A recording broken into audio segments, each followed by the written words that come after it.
Scott Richardson reluctantly climbed off his Harley-Davidson.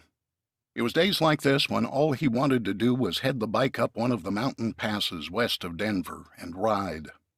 Forget the crimes and the tragedies, and clear his mind in the fresh air and sunshine as he leaned into each curve and opened up the throttle on the straightaways. But duty called, so he turned and walked into the Lakewood City building, down the stairs, and after punching in a code number, through the police department's security doors.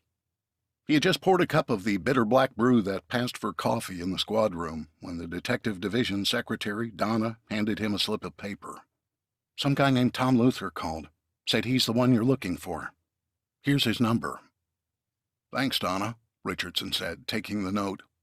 He was expecting the call. Has to be the mystery man in the videotape, he thought. But he hadn't known the man's name, nor had he anticipated the call coming so soon. Donna stood watching, but was disappointed when Richardson turned away without further comment. Lean and handsome, despite the thinning of his coal-black hair, the soft-spoken Texan wasn't an imposing man physically, even though his fellow detectives kidded that his thick Fu Manchu mustache made him look more like an outlaw biker than a cop.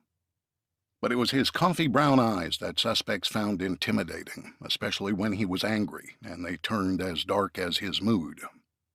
His eyes were dark now. There was a girl missing, more than likely dead, from his adopted home of Lakewood, a bedroom community washed up against the Rocky Mountains due west of Denver. And this Tom Luther character had something to do with it, he thought. There had been too many false leads in his career, let alone this case, to get too excited, but Luther smelled like the real thing. Richardson took a deep breath and let it go slowly to take the edge off as he walked back to his cubicle in the crowded office. He sat back in his chair and put his worn cowboy boots up on the desk to collect his thoughts before he called Mr. Luther. As he did, he glanced up at the photograph of the dark-haired young woman he'd tacked to the wall, Cher Elder. The picture hung purposely near the photos of the 5 things he loved most in the world: his wife Sabrina, his 3-year-old twin sons Brent and Brandon, hunting, and his Harley-Davidson Softail motorcycle.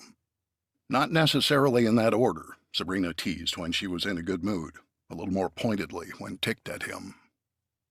Richardson's gaze shifted to the photograph of Sabrina, a pretty woman, blonde, hazel eyes set in an oval face, and an East Texas drawl soft as a spring breeze off the prairie.